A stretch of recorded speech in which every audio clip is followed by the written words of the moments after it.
Hey guys, ito na naman, I'm back again. Diyos ko. Parang hindi na ako nag-update sa aking YouTube channel. So, congratulations dyan sa mga lahat ng mga ating mga senators na na-announce, and sa mga ating PDP laban. Okay lang naman yan, kahit hindi naman lahat nakarga, okay lang, fine. So, mag-change topic tayo, mag-chismisa naman tayo ngayon. Kilala niyo siguro si Jamagno. Sus, ko si Jamagno dahil nagpasaway gud siya sa social media. Pero, in fairness, makalingaw ang iyahang mga gipang pa-viral ng mga video. Kaya, siguro naman, kabalo mo sa mga nag-viral karon, no? Mga FW, alam nyo yun. Mga abog lang daw ta, mga alikabok lang daw ta. Daghan daw siya og kwarta, og mayaman daw ang ilang pamilya. Mo-abroad daw siya sa abroad. Kahit asa daw siya maadto, afford daw niya kaya na siya kwarta, og magsuri-suri daw siya.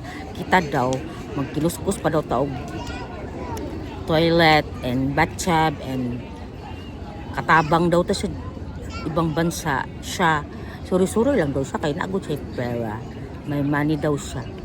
Naunsa naman tao ni si Jamagno, mura naman isag nabuang. Piling kaayo sa manulti, no? Mura bag ka ng wala na nalamin ba nga, mura bag isag nigga sa unang panahon.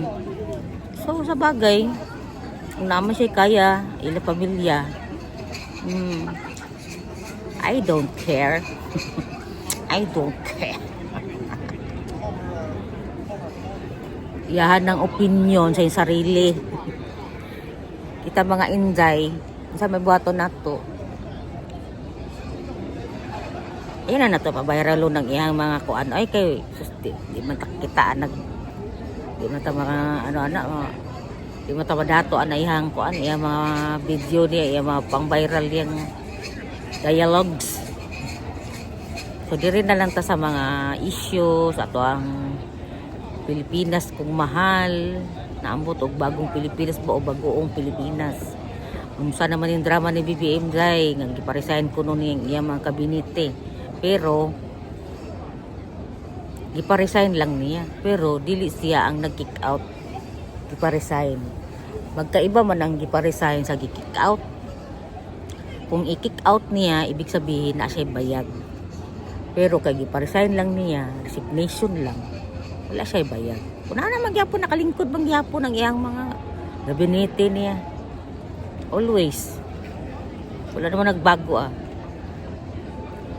So, mag-pray na lang ta, mag-pray ta na sa Lord. Paminaw ni tao niya nga si tatay. Puhod, maloy Ginoo kung unsa man jud ka tinuod ni na makauli na sa Pilipinas, kay ang iyang obligasyones as a mayor sa Davao is waiting. So,